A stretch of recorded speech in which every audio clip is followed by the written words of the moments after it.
Okay, guys, let's start. So, the agenda for today, guys, is first we need to cover this particular reading, Has India Deindustrialized Prematurely? Now, this is an important reading, for your examination, definitely, but it is the only, it's perhaps the only reading which actually dwells into uh, how India has not been able to, transform itself from being an agrarian economy to an industrial economy. So that transformation which Kuznets talk about, we'll talk about what Kuznets the Kuznets hypothesis, and how usually countries move from being an agrarian economy to an industrial and then to a service-led. Why has that not happened? And we'll contrast India with, say, Latin American countries as compared to Asian countries.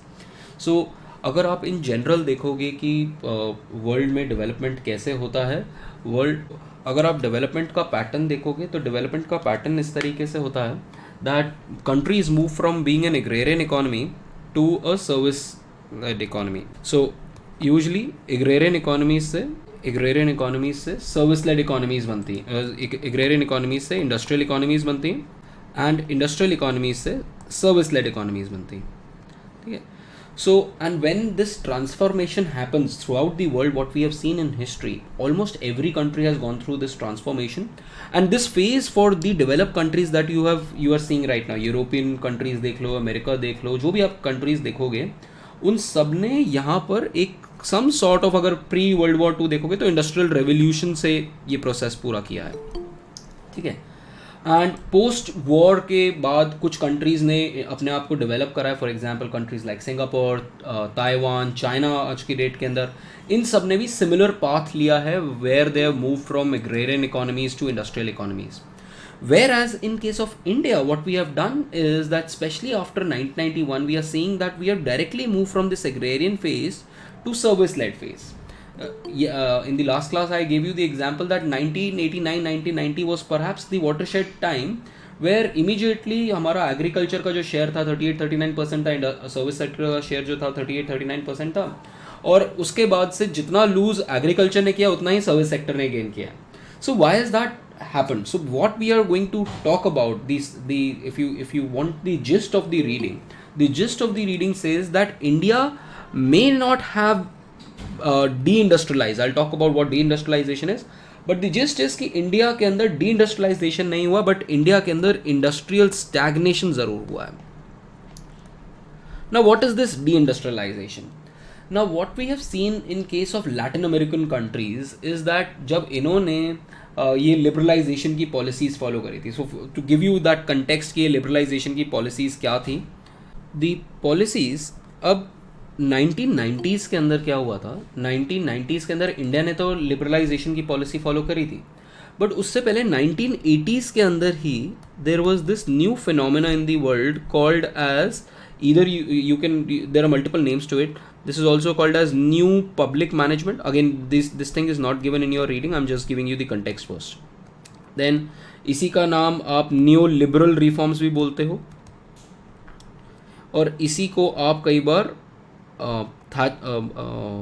what was रीगनिज्म and थैचरिज्म भी बोलते हैं, क्योंकि रीगनिज्म, Ronald Reagan was the president of US and Margaret Thatcher was the prime minister of UK. So इस time पे आपका एक overall setting public sphere में, government में चीज़ शुरू हुई कि हम गवर्नमेंट का रोल को मिनिमाइज करेंगे एंड प्राइवेट सेक्टर को एक्सपैंड करेंगे.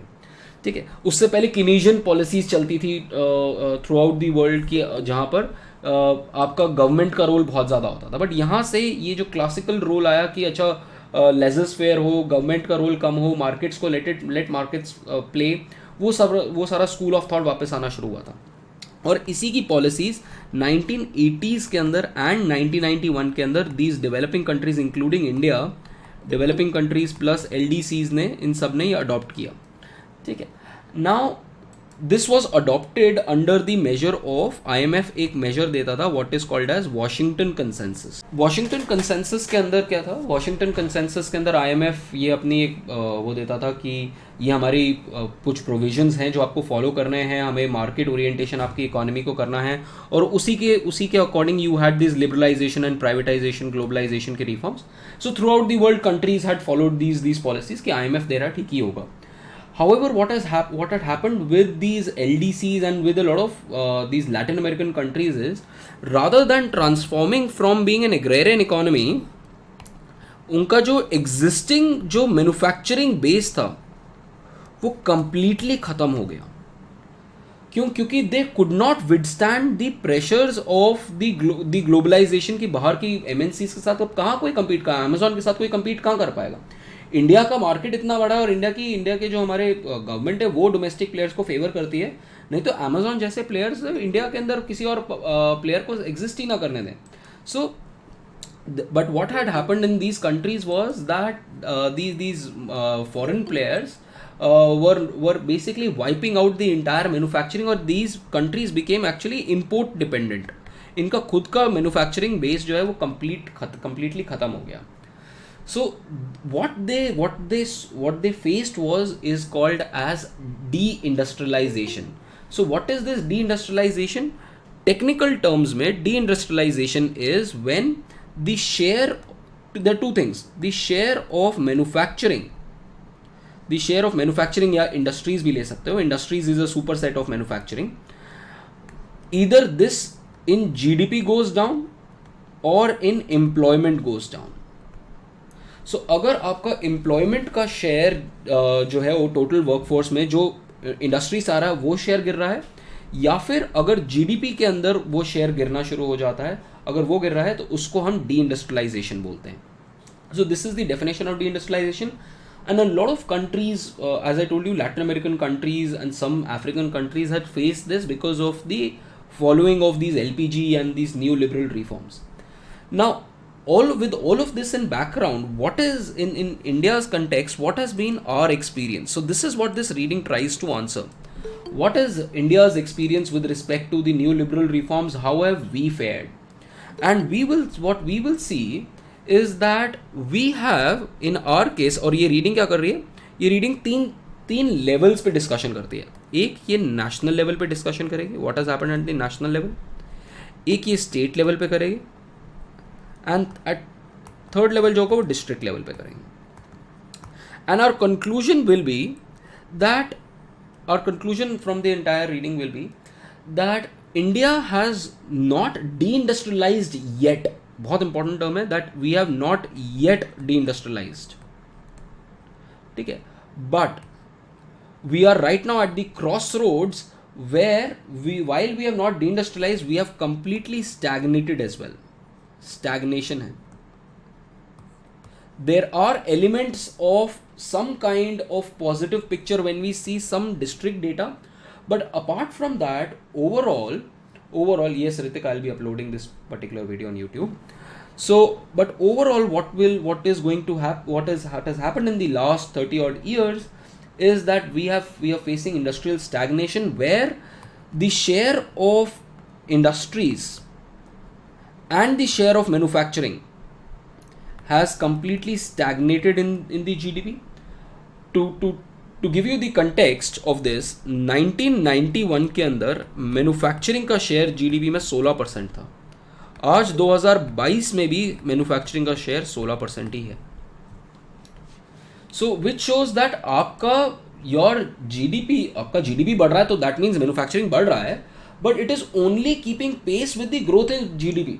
You're not able to increase your value addition of GDP from the industrial sector, from the manufacturing sector. Similarly, employment के अंदर भी हम देखेंगे तो employment के अंदर yes शेयर बढ़ा है, ऐसा नहीं है employment में शेयर नहीं बढ़ा. एम्प्लॉयमेंट में आज की डेट में वी विल टॉक अबाउट कि 27% जो वर्कफोर्स है वो आ रहा है, बट द एम्प्लॉयमेंट का जो शेयर बढ़ा है पिछले 30 सालों में वो मेजरली कंस्ट्रक्शन में ही बढ़ा है, which is basically unorganised and informal sector, क्योंकि कंस्ट्रक्शन को बूम पिछले 15-20 सालों से इंडिया में रहा है, specially because of the urbanisation that has happened because of the coming of the satellite cities. So हमारे यहाँ मैन्युफैक्चरिंग और इंडस्ट्रीज का शेयर जो है जीडीपी के अंदर भी कांस्टेंट रहा है, वो इंक्रीज नहीं हुआ है। और अगर हम एम्प्लॉयमेंट के बारे में बात करते हैं तो ओवरऑल मैन्युफैक्चरिंग एम्प्लॉयमेंट में तो कुछ चेंज नहीं हुआ है, वो सेम है। इंडस्ट्रियल एम्प्लॉयमेंट में इंक्रीज हुआ है, बट वो जो इंक्रीज हुआ है वो लो क्वालिटी इंक्रीज हुआ है, वो that is only because of the increase in construction sector. So this is what this reading talks about, that we need to do something about our manufacturing, and all of this is in the face of whatever we have done in the last 10 years. आज से 10 साल पहले हम बोल रहे थे कि new manufacturing Jones खोलेंगे, 2011 में मनमोहन सिंह ने लेके आए थे दैट न्यू मैन्युफैक्चरिंग जोन्स खोलेंगे, और फिर उसके बाद जब ये गवर्नमेंट आई थी तो इन्होंने मेक इन इंडिया बोला था 2015 के अंदर कि हम जीडीपी में इसका शेयर जो है मैन्युफैक्चरिंग का शेयर 16% से 25% कर देंगे 2022 तक. 2022 तो आ गई और आप नहीं कर पाए. और हमने एम्प्लॉयमेंट जो है हमने 100 मिलियन लोग एम्प्लॉय करने थे, कुछ एम्प्लॉय नहीं हुए. So we have completely failed when it comes to increasing the share और transformation. This is called as transformation of the economy. So this transformation of the economy which was hypothesised by Kuznets, ये Kuznets का transformation था, Kuznets ने बोला था. Kuznets का आप कई जगह पे ये नाम सुनोगे. कुजनेट्स का नाम आप डेवलपमेंट इकोनॉमिक्स में भी सुनोगे, कुजनेट्स का नाम आप एनवायरमेंट इकोनॉमिक्स में भी सुनोगे. कुजनेट्स का इन्वर्टेड यू कर्व, ठीक है, इन्वर्टेड एनवायरमेंटल कर्व जिसको बोलते हैं, और यूपीएससी का one of its favourite question IES के अंदर बहुत बार आता है. सो दिस इज द एसेंस कि कुजनेट्स का जो हाइपोथेसिस है that has not happened in case of India. Eight the same point of time Danny Roddick, अगर आपने रीडिंग पढ़ी हो इनकी अपने डेवलपमेंट इकोनॉमिक्स में, he talks about this deindustrialisation. At the same point of time हमारा deindustrialisation नहीं हुआ, but we are at the crossroads of the Latin American country का एक्सपीरियंस जिसके अंदर डी इंडस्ट्रियलाइजेशन हुआ है, और the experience of Asian peers जिनके साथ मैसिव ट्रांसफॉर्मेशन हुआ है. So that is what we are seeing in context of India. Okay. So this is the summary of the reading. Let's now go through the reading per se. So if you see, has India deindustrialized prematurely? 3 decades after the market reforms, and what we are talking about, Kuznets structural transformation has stalled in case of India. And if we see the top and bottom 50 district, the share of manufacturing and employment has remained constant since 1991. तो as I told you, हम district wise भी बात करेंगे, हम state wise भी, हम state level पे भी बात करेंगे, एंड हम नेशनल लेवल पे भी बात करेंगे. But don't get too deep into the data है, ठीक है, don't get to involve in data points है, because that is something that you will not be able to remember. Now this reading has been written by someone who was writing his thesis for this. तो वो अपनी thesis लिख रहा था MPhil की, और उसका पेपर लिखा हुआ है. तो आपको यहाँ पर पीएचडी करने की ज़रूरत नहीं है. Remember what you can remember, and remember basic data points, basic trends, and don't try to remember और mug up integrate detail data points. तो वो याद करना पॉसिबल नहीं है अनटिल अनलेस आप चीटिंग कर रहे हो एग्जाम के अंदर. अगर आप प्रेजेंट भी कर दोगे तब समझ में आ जाएगा चीटिंग करिए ना. So deindustrialization is defined. How do you define deindustrialization? As I told you, acha, district wise data, this is something we'll talk about. Now deindustrialization is defined as decline in the share of manufacturing in gross domestic output and in aggregate employment. तो अगर employment में भी share गिर रहा हो, और अगर GDP में manufacturing और industry, अब industry के अंदर बहुत सारी items आती हैं. Industry is a superset. Industry के अंदर construction एक पोर्शन होता है, मैन्युफैक्चरिंग होता है, माइनिंग होता है, और क्वेरिंग होता है, ठीक है, और इलेक्ट्रिसिटी भी हो जाता है, ठीक है. तो ये इस तरीके से हम अगर हम आईआईपी देखें इंडिया का, तो आईआईपी के अंदर ये होता है, इंडेक्स ऑफ इंडस्ट्रियल प्रोडक्शन के अंदर ये होता है, ठीक है. इसका एक क्लासिफिकेशन का तरीका ये है, एक और इसका क्लासिफिकेशन का तरीका है. देखो आईआईपी का जो डेटा है वो 2 तरीके से देखा जा रहा है. एक इकोनॉमिक एक्टिविटी के बेसिस पे, अगर आप इकोनॉमिक एक्टिविटी के बेसिस पे इंडेक्स ऑफ इंडस्ट्रियल प्रोडक्शन देखते हो, तो उसमें माइनिंग एंड क्वेरिंग है, मैन्युफैक्चरिंग और इलेक्ट्रिसिटी है, ये इनके वेटेजेस हैं. तो अगर आप आईआईपी का डेटा देखते हो तो almost 15% weightage mining and quarrying को आता है, मैन्युफैक्चरिंग को 77% वेटेज है, और इलेक्ट्रिसिटी को 8. और दूसरा है यूजेज, और ये यूजेज आपको अभी याद करना, मतलब याद नहीं करना, बट आपके लिए इंपॉर्टेंट है, क्योंकि यहाँ पर मैं अभी कुछ बात करूँगा ये कंज्यूमर गुड्स के बारे में और ये कैपिटल गुड्स के बारे में. Why I will be talking about this is because कि कोई भी कंट्री जब डेवलप कर रही होती है now my question to you is, if a country is developing से डेवलप्ड की तरफ जा रही है, what do you think, what kind of goods should it produce? No, labor intensive is something that you are going to talk about जब आप international trade के बारे में बात करो, but same capital goods, that is what I was looking at. अगर आपको develop करना है अपने आप को, तो डेवलप करने के लिए वो कंट्री क्या करेगी, बेसिक गुड्स और कैपिटल गुड्स बनाएगी. दैट मीन्स वो गुड्स जो आपने, अगर पिछले सेमेस्टर में एक रीडिंग थी महालन नॉबिस वाली, जिसके अंदर हम यही बात कर रहे थे कि अगर डेवलपिंग कंट्री है तो उसको कैपिटल गुड्स बनाने चाहिए जिसका बैकवर्ड एंड फॉरवर्ड लिंकेजेस सबसे ज़्यादा हो. For example iron and steel का बैकवर्ड लिंकेजेस भी बहुत सारे हैं, क्योंकि आयरन एंड स्टील की वजह से बहुत सारी इंडस्ट्रीज चलनी शुरू हो जाएंगी, एंड उसकी वजह से फॉरवर्ड लिंकेजेस भी बहुत ज़्यादा हैं, क्योंकि उसका यूजेज बहुत सारी इंडस्ट्रीज के अंदर है. So country which is moving from being an underdeveloped country और a developing country to a developed country, उसमें इसका जो इंपॉर्टेंस है वो बढ़ना शुरू हो जाएगा. ठीक है. एंड अगर कंट्री कोई डेवलप हो चुकी है तो उसके लिए ये कंज्यूमर गुड्स हो जाएगा. what we are going to talk about in this particular reading is also that instead, after the reforms, what has happened is capital goods का जो शेयर है, जो प्रोडक्शन है वो गिरना शुरू हो गया है, और कंज्यूमर गुड्स का जो शेयर, जो कैप्चर है वो बढ़ना शुरू हो गया, which again shows that we have not been able to utilize our reforms towards boosting our manufacturing or our industrial sector. और वो it is also seen in the weightages. ना अगर आप देखो IIP के अंदर वेटेज कैपिटल गुड्स का कितना कम है और कंज्यूमर गुड्स का 28% वेटेज है. This ratio itself shows you that there is something wrong कि हमारा कंट्री डेवलप हो रहा है और आपका रेशो जो है, आपका जो वेटेज है वो कैपिटल गुड्स से इतना कम क्यों है.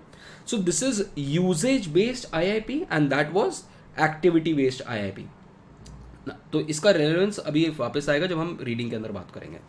सो कोई अब जब ये जो इंडस्ट्री के बारे में बात करते हैं तो इंडस्ट्री के अंदर ये सारे आ जाता है. बाय द वे कंस्ट्रक्शन इसलिए नहीं डाला हुआ, IIP के अंदर कंस्ट्रक्शन अब ऐड हो गया नए वाले उसके अंदर, बट अगर आप GDP की फिगर्स देखोगे तो कई बार हम कंस्ट्रक्शन को सर्विसेज सेक्टर के अंदर ले लेते हैं. Now if you talk about this, तो हमारा ये जो सेक्टर है, ये पूरा जो इंडस्ट्रियल सेक्टर है, it is being only boosted by this construction sector. Now so what happens is that whenever country goes through this advanced stage of industrialization, there is a rapid rise in productivity, ठीक है, which reduces. now what happens is that per capita income grow करेगी और उसकी वजह से आप manufacturing grow करोगे और मैन्युफैक्चरिंग आपकी राइज करेगी. so this is what happens in as the case of your structural transformation. but what has happened in case of certain LDCs is that certain Latin American countries and African countries have deindustrialized prematurely. और कैसे करें? Because in this LDCs there has been a loss of high productive manufacturing jobs, और क्योंकि वो जो jobs हैं वो services में अवेलेबल नहीं है और इनफॉर्मल सेक्टर में वो लोग जा रहे हैं, जैसे हमारे यहाँ कंस्ट्रक्शन सेक्टर में जाते हैं. तो और ये क्यों आउटकम यूजली हुए हैं? ये आउटकम इसलिए हुए हैं because they have followed this market oriented liberal reforms, जिसका नाम आगे कहीं यहाँ पर दे रखा होगा वॉशिंगटन कंसेंसस का, अभी यहाँ पर मेंशन नहीं है. So what they have done is that all these countries have also followed पहले ISI की policy, imports industrial substitution industrialisation, और उसके बाद IMF ने इनको बोला कि ये रिफॉर्म्स कर लो LPG के, और उसके बाद जैसे ही उन्होंने अपनी इकोनॉमी ओपन अप कर दी, ओपन अप करते के साथ ही इनकी इकोनॉमी डी इंडस्ट्रियलाइज कर गई. ठीक है. So all the domestic industry in the many of these LDCs wilted under the foreign competition and freer capital flows, और जो कुजनेट्स का जो स्ट्रक्चरल ट्रांसफॉर्मेशन है of shifting labour from agriculture to manufacturing, that was retarded. So and इसी को दूसरा नाम Calder ने एक अपना लॉज दिए थे, इकोनॉमिक लॉज ऑफ ग्रोथ, और उसने भी यही कहा कि जैसे जैसे आपका मैन्युफैक्चरिंग आउटपुट ग्रो होगा, आपका GDP ग्रो होगा, और GDP ग्रो होगा, मैन्युफैक्चरिंग आउटपुट ग्रो होगा, और क्या कहते हैं इंडस्ट्रियल आउटपुट ग्रो होगा, तो उसके बैकवर्ड एंड फॉरवर्ड लिंकेजेस होंगे, और उसकी वजह से पॉजिटिव स्पिल ओवर्स होंगे, something that you would have also learned in macro economics endogenous growth theories में, स्पिल ओवर इफेक्ट्स. तो उसकी वजह से आपका GDP ग्रो करेगा. But this is something that you would have read in development economics. Danny Roddick क्या कहता है? दैट कुछ डेवलपिंग कंट्रीज ने जिन्होंने ओपन अप अपनी इकोनॉमी करी है, they were not able to withstand the competition, and they became net importers of manufacturing, reversing the long process of import substitution.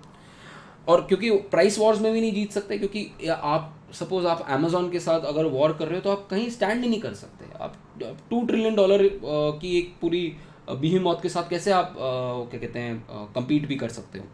So because of that they were not able to progress much. This was the ultimate problem. However, as I told you, Asian countries have been able to avoid this deindustrialization. In fact, Asian countries like China, South Korea, Japan, Taiwan, Hong Kong, Singapore, they have been able to capture gains in this manufacturing. Whereas in case of India, where does India stand in this cohort?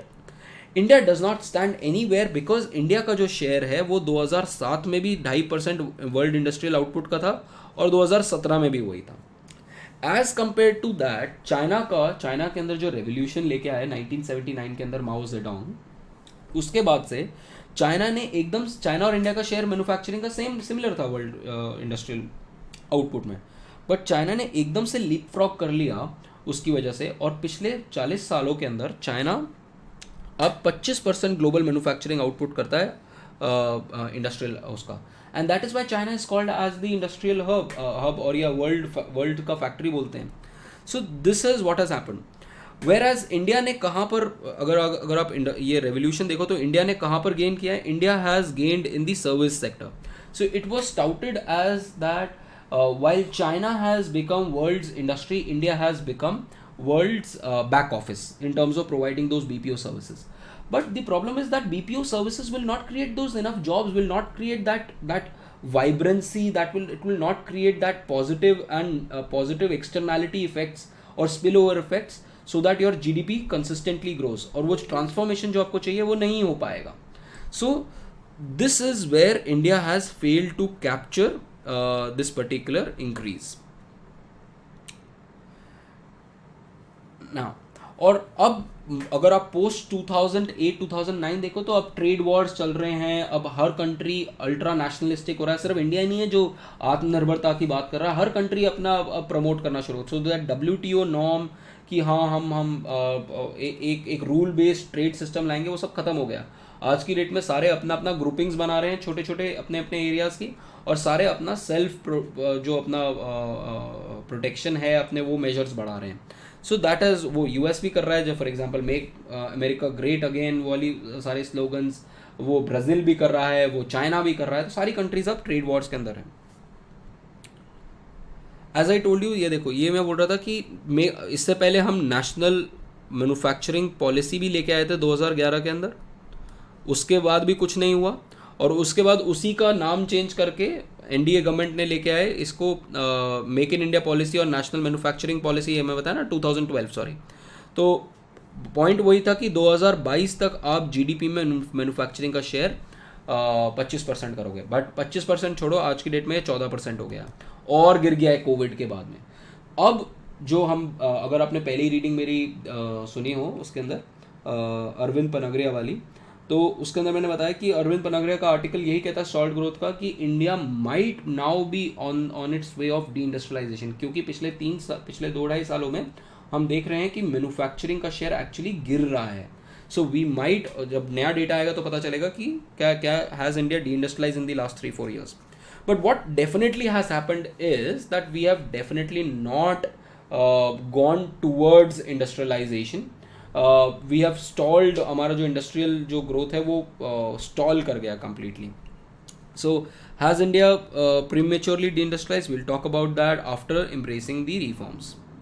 So we'll talk about what we'll talk about. We'll talk about output and employment trends, and we'll be talking about these two measures. हम दो ही measures से देखते हैं data को industrialisation के, कि output criteria, कि output का शेयर जो है GDP के अंदर, या उस स्टेट की GDP के अंदर, या नेशनल GDP के अंदर, या उस डिस्ट्रिक्ट का जो आउटपुट है उसके अंदर वो इंक्रीज हुआ है। और दूसरा तरीका क्या है, हम एम्प्लॉयमेंट का क्राइटेरिया। सो रिमेंबर, हमारा जो पैरामीटर होगा वो दो ही पैरामीटर होंगे, आउटपुट के अंदर शेयर और एम्प्लॉयमेंट के अंदर शेयर। डिस्ट्रिक्ट वाइज डेटा जो है थोड़ा पुराना है, एज यू कैन सी कि नेशनल लेवल डेटा फिर भी मिल जाता है आपको, स्टेट वाइज डेटा और स्टेट वाइज डेटा फिर थोड़ा बहुत मिल जाएगा, बट डिस्ट्रिक्ट वाइज डेटा तो बहुत ही डिसएग्रीगेटेड और बहुत ख़राब तरीके से होता है, सो प्रॉब्लम वहाँ पर आ जाती है। तो हम 2011 का डेटा देखेंगे डिस्ट्रिक्ट वाइज जो 2018 में रिलीज़ हुआ था। ना let's talk about first of all जो फर्स्ट लेवल है हमारा नेशनल ट्रेंड्स।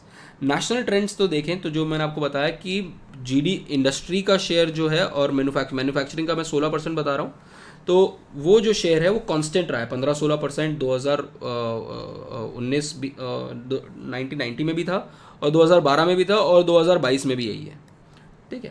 और क्या कहते हैं उसके बाद अगर आप मैन्युफैक्चरिंग का देखो, सॉरी ये मैन्युफैक्चरिंग का शेयर है, दिस इज मैन्युफैक्चरिंग और ब्रैकेट में इंडस्ट्री का है, ये वाला इंडस्ट्री का है 27%।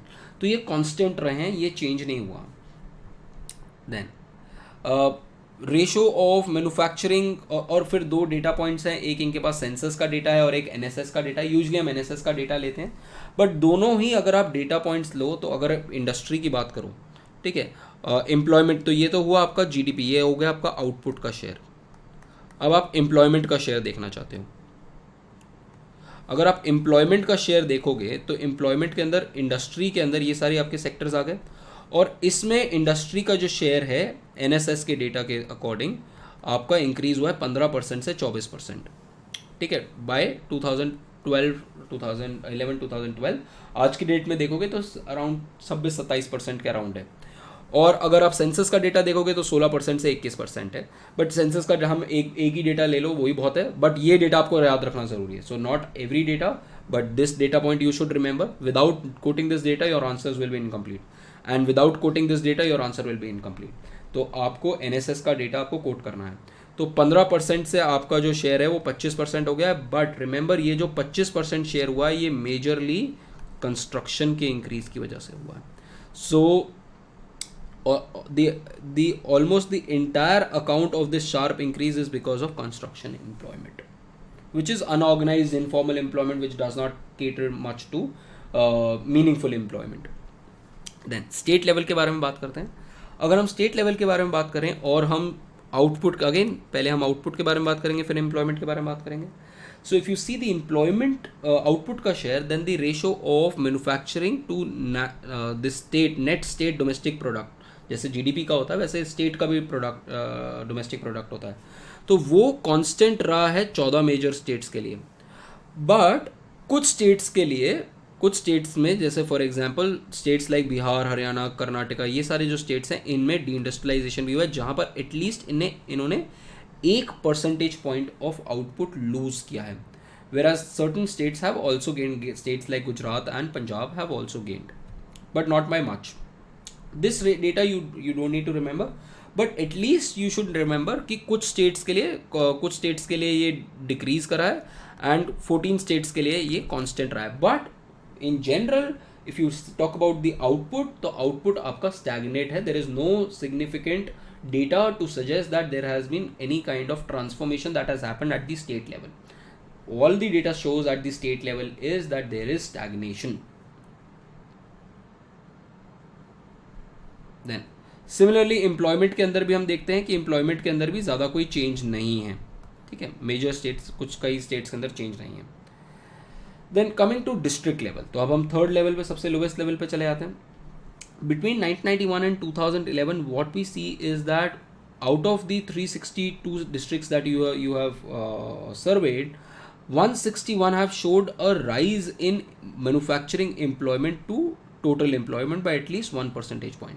तो यहाँ पर हमें काफ़ी ज़्यादा 50% डिस्ट्रिक्ट्स के अंदर एम्प्लॉयमेंट का इंक्रीज़ दिखता है, और हम देखेंगे कि यहाँ पर जो एम्प्लॉयमेंट का इंक्रीज़ हुआ है वो मेजरली नदर्न इंडिया के अंदर कई जगहों पे हुआ है। और होम, अब मैन्युफैक्चरिंग में एम्प्लॉयमेंट दो तरीके की होती है, एक आपकी होती है होम एम्प्लॉयमेंट की आप घर पे कुछ बना रहे हो, और दूसरा होती है कि क्या कहते हैं प्रॉपर आपका इंडस्ट्रियल यूनिट कोई बना हुआ है। तो नदर्न इंडिया के अंदर हम देखते हैं कि मेजरली होम मैन्युफैक्चरिंग टाइप्स वो हैं, नॉन फर्म टाइप्स हैं। तो जो ये इंक्रीज हम देख रहे हैं ये इंक्रीज इस टाइप का देख रहा है रादर देन फर्म वाला इंक्रीज। और अगेन आउटपुट का डिफरेंस होगा, एक आपने प्रॉपर इंडस्ट्री सेटअप करी है, एक फर्म सेटअप करी है, उसका आउटपुट ज़्यादा हुआ है एज कम्पेयर टू कोई घर पे बैठ के कोई सामान बना रहा है। So while we are going to talk about this कि हाँ एम्प्लॉयमेंट थोड़ी बहुत इंक्रीज हुई है और उसका स्पेशल एस्पेक्ट कैसा है कि नॉर्थ इंडिया के अंदर जो होम मैन्युफैक्चरिंग हो रही है वो थोड़ी सी बढ़ी है. देन कुछ डिस्ट्रिक्ट्स के अंदर अगेन कम हुआ है. But what is more concerning, this is the concern that we have. 2001 से 2011 के बीच में this is the one of this period also includes the golden phase of the growth where your economy was increasing by 7 to 8% आपका GDP growth rate था. उस period के अंदर जब इतना तेज आपका ग्रोथ रेट है, around 60% of the districts deindustrialised where their share of manufacturing employment कम हुआ. तो जब आपका जीडीपी सबसे तेज ग्रो कर रहा है वहां पर आपका इंक्रीज होना चाहिए था मैन्युफैक्चरिंग के अंदर एम्प्लॉयमेंट, वो आपको कम होता हुआ दिखाई दे रहा है. सो this is a conflicting evidence. Conflicting evidence ये है क्योंकि आपको 91 से लेके 2011 तक का डेटा देखते हो तो आप कहते हो कि यार एम्प्लॉयमेंट इंक्रीज हुआ है कई जगहों पे, और अगर आप 2001 से 2011 तक का डेटा देखते हो तो आप कहते हो कई डिस्ट्रिक्ट्स में कम हुआ है. So there is this conflicting evidence. But the best inference that you can draw out of this is, while we cannot say whether India has deindustrialized or not, we do not have that significant data to suggest that. What we can definitely say is that India has not deindustrialized. ठीक है. So and but industrial, what we can say is that industrial stagnation हो गया है क्योंकि industrial output उसी pace से grow कर रहा है जिस पेस से जीडीपी ग्रो कर रहा है. जिस पेस से जीडीपी ग्रो कर रहा है 6-7% से, उसी पेस से इंडस्ट्रियल आउटपुट ग्रो कर रहा है. This is in line with the GDP growth rate. In other words, our structural transformation from being an agrarian economy to manufacturing economy has stalled and we fail to realise these productivity goals.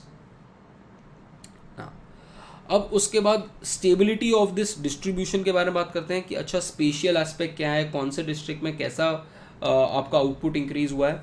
ठीक है, इसके बारे में अगर आप detail में पढ़ना चाहते हैं वो पढ़ सकते हो. ठीक है, but we just want to find, मैं इसका सिर्फ आपको कंक्लूजन बताना चाहूँगा कि कंक्लूजन क्या है. ठीक है, इसका कंक्लूजन आपको यहाँ मिलेगा and this is what you should know. You want to read that, you are most welcome, but उसका डेटा आप नहीं याद कर पाओगे. But conclusion is something that you should know. What this entire evidence shows us is that the manufacturing output and employment is highly concentrated in few districts. हमारा जो 1991 के अंदर जो डिस्ट्रिक्ट्स में ज़्यादा मैन्युफैक्चरिंग होती थी आज भी उसी में हुई है. दैट मीन्स इंडस्ट्रियलाइज आपके ग्लोबल जो आपने लिबरलाइजेशन के रिफॉर्म्स किए, न्यू लिबरल रिफॉर्म्स किए, उसकी वजह से इंडस्ट्रियल एक्टिविटीज़ पर नहीं करी है.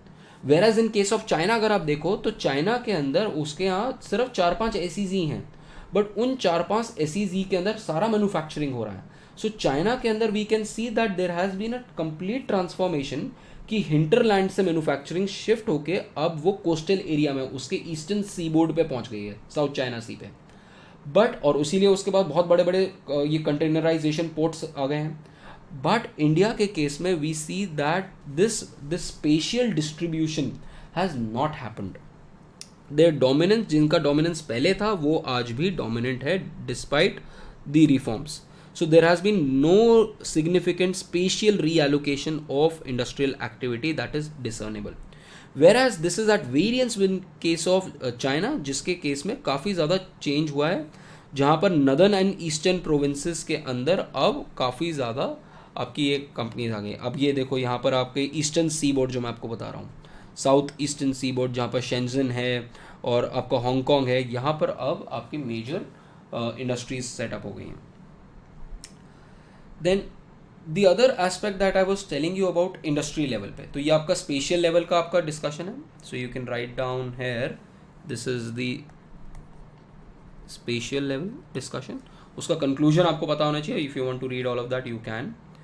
नाउ इंडस्ट्रियल लेवल चेंजेस पे, नाउ इंडस्ट्रियल लेवल चेंज क्या बताता है? इंडस्ट्रियल लेवल चेंज बताता है दैट हमारी इंडस्ट्रीज़ जो हैं 1991 में कंज्यूमर गुड्स इंडस्ट्रीज जो थी वो 58% ऑफ मैन्युफैक्चरिंग एम्प्लॉयमेंट करती थी.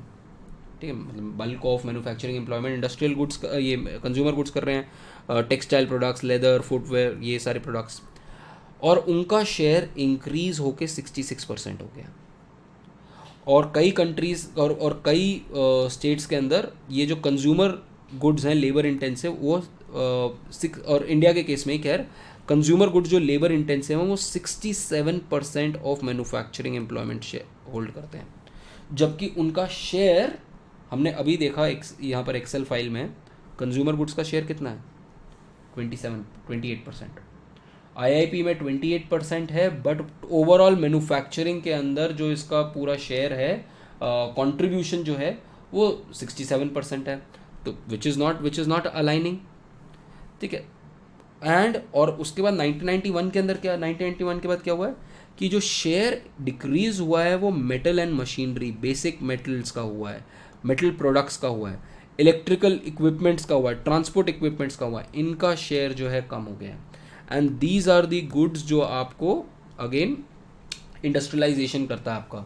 सो we have moved our structure of industrial production after liberalisation has moved away from capital and basic goods in favor of consumer goods, and this is something at variance with all these other countries। सारी बाकी सारी countries जो develop हुई हैं उनके अंदर इनका share बढ़ा है, capital goods and basics goods का बढ़ा है, बट हमारे यहाँ कैपिटल और बेसिक गुड्स का नहीं बढ़ा। Eight the same point of time हमारे यहाँ कॉन्स्टेंट रहा है, मेजरली कॉन्स्टेंट रहा है, तो डी इंडस्ट्रियलाइजेशन भी नहीं हुई है। But at the same point of time if you want to see कि क्या डी इंडस्ट्रियलाइजेशन पॉसिबली हुई है, तो एक आप आर्ग्यूमेंट ये दे सकते हो कि अगर आप आईआईपी का डेटा देखो तो आईआईपी के अंदर मैंने आपको बताया दो तरीके, एक आपका यूज़ बेस्ड है क्लासिफिकेशन। तो ये जो यूज़ बेस्ड क्लासिफिकेशन, ये जो मैं आपको बता रहा था यूज़ बेस्ड क्लासिफिकेशन, तो ये हर कुछ साल में रिवाइज होता है, ठीक है। आईआईपी का जो डेटा होता है वो हर कुछ साल में रिवाइज होता है, उसका बेस ईयर चेंज होता है, ठीक है। तो ये जो जब बेस ईयर कुछ सालों बाद चेंज होता है तो उसके अंदर इनके वेटेजेस चेंज होते हैं। अब अगर हम 1993 का वेटेज देखें तो 1993 के अंदर जो आपका कैपिटल एंड इंटरमीडिएट गुड्स है उसका वेटेज, इन दोनों का वेटेज मिला के 35% होता था। 2011-12 के अंदर इनका वेटेज टोटल मिला के 25% हो गया। यहाँ देखो, ये देखो, इन दोनों का वेटेज मिला के 25% हो गया। तो वेटेज अगर आईआईपी में गिर रहा है दैट मीन्स आपकी कंट्री के अंदर जो मैन्युफैक्चरिंग इन चीज़ों की हो रही है वो कम हो रही है, तभी तो उसका वेटेज कम हो रहा है, आपकी कंट्री में बन नहीं रहा, दैट मीन्स आप इंपोर्ट कर रहे हो उसको, which gives you a hint towards कि हम या तो स्टैग्नेट कर गए हैं या फिर हम डी इंडस्ट्रियलाइज करें, बट डेफिनेटली हम we have not move towards industrialisation. Let's talk about now, you don't need to get into, इससे घबराओ मत, ये usually when I teach for UPSC या इंडियन इकोनॉमिक सर्विस तो उसके अंदर ये ज़्यादा आता है कि आपको ये वेटेजेस पता होनी चाहिए और जो लेटेस्ट ट्रेंड्स हैं वो आपको पता होने चाहिए, ठीक है। विल टॉक अबाउट दिस, जो यूपीएससी के लिए पढ़ेंगे will talk about that later कि what all needs to be done for this, but this is important reading for UPSC as well. Now dynamics at the bottom. अब हम बिल्कुल micro level के अंदर अगर हम स्पेशल डिवीजन देखें तो हम देखते हैं कि क्या क्या हुआ है। So what we can see is that there is some kind of mobility or dynamism at the district level, क्योंकि वहाँ पर हम we can see that around 236 districts are showing a change in manufacturing employment where 161 जो हमने बात करी उनमें increase हुआ है, ठीक है। और इनमें जो मेजरली इंक्रीज हुआ है, अगर इसको आप डिस्ट्रीब्यूशन चेक करो तो हाउस होल्ड मैन्युफैक्चरिंग जो है नदर्न इंडिया और ईस्टर्न इंडियन स्टेट्स के अंदर ज़्यादा बढ़ना शुरू हुआ है। साउथ इंडिया के अंदर majorly non house hold manufacturing होती है, दैट मीन्स कुछ इंडस्ट्रियल सेटअप होता है। नॉर्थ इंडिया के अंदर घर पे बैठ के आपकी मैन्युफैक्चरिंग हो जाती है। तो ऑफकोर्स आप ज़्यादा के ज़्यादा जो ज़्यादा एफिशिएंट होगा वो घर पे बैठ के नहीं होगा, वो बाहर से बैठ के होगा, वही बात डिस्कशन हो रहा है। So but what we have seen is that कुछ डिस्ट्रिक्ट्स के अंदर जो ट्रेडिशनली मैन्युफैक्चरिंग डिस्ट्रिक्ट्स नहीं थे उनके अंदर we are seeing kind of an improvement. For example यहाँ पर बरेली का एग्जांपल दे रखा है कि उसका जो रैंक था वो बहुत पुअर था in terms of manufacturing employment to total employment in that district. अब वो इंक्रीज़ होता हुआ वो काफ़ी तेज़ी से इंक्रीज़ हो गया। वेराज कई सिटीज़ के अंदर वो बहुत डिक्लाइन भी किया। Cities like Varanasi which was leading in its handloom silk, ये सारा कम हुआ है। पिछले कुछ सालों में देखोगे तो हो सकता है आपको अमृतसर और लुधियाना में भी दिख जाएगा कि बहुत कम हुआ है। तो वो बात बता रहे हैं, ठीक है। सो what is this reason for this spatial shift at micro level? तो ये लोकलाइजेशन की वजह से हो सकता है कि लोकलाइजेशन पर्टिकुलर किसी रीज़न की वजह से किसी डिस्ट्रिक्ट में आनी शुरू हो गई है और उस फैक्टर की वजह से यहाँ पर कुछ सेंटर्स बनने शुरू हो गए जहाँ मैन्युफैक्चरिंग हो रही है. So overall conclusion, as I told you, ये पूरा कंक्लूजन मैंने पूरा मार्क करा हुआ है. कंक्लूजन पढ़ना आपके जो ये पिंक में मार्क करा हुआ है, this is extremely important because this is the summary of the entire article where we talk about first कि क्या हमारा कुजनेट्स का एम्फेसिस था. फिर हमने बात करी कि उस केस में क्या हुआ, अमेरिका, लैटिन अमेरिकन कंट्रीज और अफ्रीका के साथ क्या हुआ और इंडिया के साथ क्या हुआ.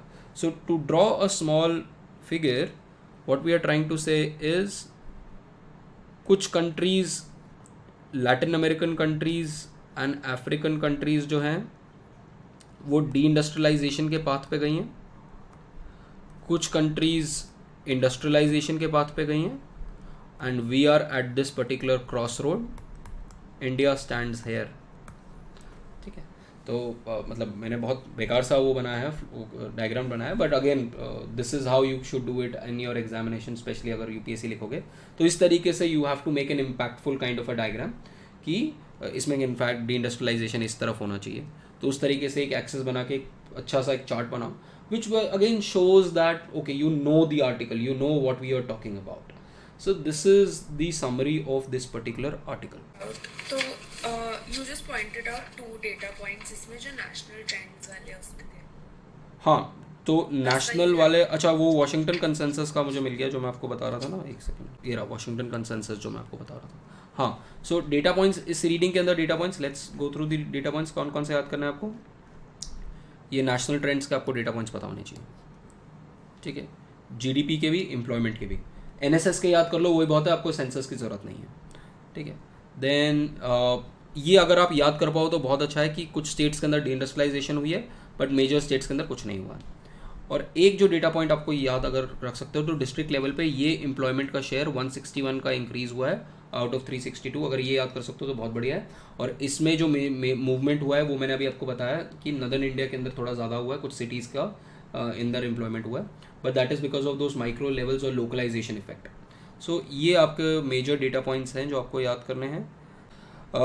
If you can then again इसके बारे में सिर्फ आप ट्रेंड बता सकते हो कि मेटल और आईआईपी के अंदर what we are seeing is कि आईआईपी का जब भी बेस चेंज हो रहा है in the last few years, base इसका capital goods and intermediate goods का जो वेटेज है आईआईपी के अंदर, यूज बेस्ड वेटेज जो है, यहाँ यूज बेस्ड लिखा नहीं है इन्होंने, यूज बेस्ड वेटेज जो है कैपिटल और इंटरमीडिएट गुड्स का कम हुआ है और कंज्यूमर गुड्स का बढ़ गया, 28% हो गया. तो विच अगेन शोज कि हमारे यहाँ कुछ वाइब्रेंट मैन्युफैक्चरिंग नहीं हो रही है. I will just give you a small brief up of this particular reading and then tomorrow we'll definitely have a class because I need to cover this particular reading. So but I'll just give you a brief so that if you get time you can read it up. Now economic reforms and manufacturing sector growth, again ये same चीज़ है, आप data ऊपर नीचे coat कर सकते हो but इसके ऊपर क्वेश्चन आना आई थिंक 100% इसके ऊपर एक क्वेश्चन ज़रूर आएगा. सो you can mix up those points. So what has happened in the last few years is वही कि ट्रांसफॉर्मेशन जो हो रहा है इंडिया के अंदर वो ट्रांसफॉर्मेशन नहीं आ रहा है. मैन्युफैक्चरिंग का जो आउटपुट है वो 8 से 8% से एनुअली ग्रो कर रहा है और वो जो 60 से 8% ग्रो कर रहा है उतनी सी जीडीपी ग्रो कर रही है, इसलिए मैन्युफैक्चरिंग का शेयर 16% से 16% ही है. ठीक है, तो ये जो डोमेस्टिक का शेयर है ये कंप्लीटली स्टैगनेट कर गया with sharp increase in import intensity. वो हमें अब पता है इम्पोर्ट इंटेंसिटी क्यों इंक्रीज हो रही होगी, क्योंकि आपकी डोमेस्टिक मैन्युफैक्चरिंग इंक्रीज नहीं हो रही है और वो हमें आईआईपी के डेटा से भी हमें समझ में आ रहा है. And liberal markets were suppose to, जो हमारे liberal market reforms, now you know that the other name for this liberal market reforms is euphemism for neoliberal reforms or this LPG reforms. They were expected to boost these labor intensive exports and industrial growths, but जो हमने reforms करे, अगर हम आप LPG के reforms देखो, liberalisation हमने किस चीज़ का किया था? लिबरलाइजेशन हमने किया था इंडस्ट्रीज़ का, क्योंकि इससे पहले 1991 से पहले you had this licence permit Raj बोलते थे, रेड टेपिज्म जो होता था, जिसके अंदर बहुत ज़्यादा ओवर रीचिंग एक आपका क्या कहते हैं सोशलिस्टिक स्ट्रक्चर होता था. तो वो जो सोशलिस्टिक स्ट्रक्चर था उसको हमने तोड़ने की कोशिश करी। तो जो लिबरलाइज किया, आपने लिबरलाइज किया इंडस्ट्रियल सेक्टर को। आज की डेट में सिर्फ 5 सेक्टर्स में आपको लाइसेंस की, प्री लाइसेंस की ज़रूरत है। एक आपको अल्कोहल की इंडस्ट्री के अंदर, एक आपको स्पेस की इंडस्ट्री के अंदर, डिफेंस की इंडस्ट्री के अंदर, हजार्डस केमिकल्स के अंदर, और टोबैको एंड अदर इंटॉक्सिकेंट्स के प्रोडक्ट्स के अंदर। इन इंडस्ट्रीज़ के अंदर अगर आपको लाइसेंस की ज़रूरत है, वैसे आपको पहले से लाइसेंस लेने की कोई ज़रूरत नहीं होती।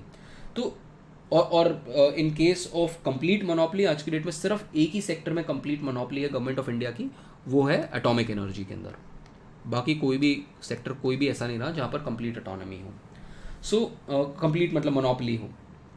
So this shows that post your 1991 reforms, you were opening up your economy and you were asking the private sector that we have liberalized the economy, you can come and produce in the country. At the same point of time, this was liberalization. Privatization भी आपने किस में किया? Privatization के अंदर भी तो आपने जो अपनी डोमेस्टिक फर्म्स थी उनको आपने ख़त्म करना शुरू किया, ठीक है। और जब आपने उनको जो आपकी लॉस मेकिंग फर्म्स थे उनको आपने बेचना शुरू किया, डिसइन्वेस्टमेंट शुरू किया, प्राइवेटाइजेशन शुरू किया, तो that was also targeting the industrial sector directly और इनडायरेक्टली। एंड ग्लोबलाइजेशन से आप बाहर की फर्म्स को लाना चाह रहे थे। ऑल्दो ग्लोबलाइजेशन की वजह से सर्विस सेक्टर में भी इंक्रीज आएगा, but ultimately if you see the core of these new liberal reforms, that was targeting the manufacturing sector in India. But despite it targeting the manufacturing sector, it is the manufacturing sector itself which stagnated, or the industrial sector which stagnated. So it is led to believe that it is because of those architecture जो हमारा सिर्फ एक reform नहीं करना है, हमें बहुत सारे बाकी सारे रिफॉर्म्स करने थे. फॉर एग्जांपल कैपिटल मार्केट के अंदर अगर आप कह रहे हो कि चलो ठीक है आप इंडस्ट्रियल रिफॉर्म करोगे, इंडस्ट्रियल रिफॉर्म आप इंडस्ट्रीज कैसे चलाओगे जब आपके यहाँ पर एवरेज एज जो एवरेज स्कूल पास्ट है वो 4th क्लास है. This is the level of education in India and average Indian is 4th पास. तो अगर इतना ही आपका एजुकेशन का लेवल रहेगा, एवरेज एजुकेशन का लेवल रहेगा, तो आपको इंडस्ट्रीज में काम कैसे कर पाएगा वो बंदा. आपके पास स्किल डेवलपमेंट नहीं है, आपके पास ये स्कूल एजुकेशन नहीं है, आपके पास हेल्थ केयर नहीं है, आपके पास तो ये सोशल कैपिटल इंफ्रास्ट्रक्चर तो चलो बाद में आता है. आप इंफ्रास्ट्रक्चर के अंदर आपके पास इलेक्ट्रिसिटी नहीं है, रोड्स नहीं है, पोर्ट्स नहीं है, तो क्रेडिट नहीं है. तो अगर आपके पास ये सारा इंफ्रास्ट्रक्चर नहीं है, सॉफ्ट और हार्ड इंफ्रास्ट्रक्चर नहीं है, then you will not be able to develop yourself. तो ये बात करिए कि इनकम्प्लीट रिफॉर्म्स थे विच लाइज. और ये आर्टिकल उसको क्रिटिकली एग्जामिन करता है और कहता है कि it is also not just that, it is also the problem also lies in poor agriculture productivity, कि हम एग्रीकल्चर को ट्रांसफॉर्म नहीं कर पाए. क्योंकि अल्टीमेटली देखो कि एग्रीकल्चर को जब आप ट्रांसफॉर्म करोगे तो उनकी इनकम बढ़ेगी, वो और कंज्यूम करेंगे, और जब वो बेटर एजुकेट होंगे, बेटर उनकी इनकम लेवल होगी, वो वैल्यू एडेड प्रोडक्ट्स बनाएंगे, तो वो इंडस्ट्री में जाना चाहेंगे. सो poor agricultural performance and productivity is one of the major reasons that you have not been able to industrialize. And the other reason is inadequate public infrastructure in terms of roads, in terms of ports, in terms of railways. तो ये electricity, ये 4-5 चीज़ें हैं जिसकी बिना आपकी कोई industry चलती नहीं है. और these are huge infrastructure projects जहाँ पर गवर्नमेंट का रोल ज़रूर आना होगा. और यही पिछले 4-5 साल में if you remember stalled growth के अंदर भी even professor Arvind Subramanian also saying that we have been able to transform the digital infrastructure and the physical infrastructure. तो वो हम पिछले 4-5 साल से अच्छे से कर रहे हैं, but more needs to be done if we want to industrialize ourselves. And the solution also lies in, you cannot ignore agrarian productivity and public infrastructure. So this is the basic summary of this particular article. We'll discuss this article in 20-25 minutes in tomorrow's class, and if time is there, then we'll start up another reading.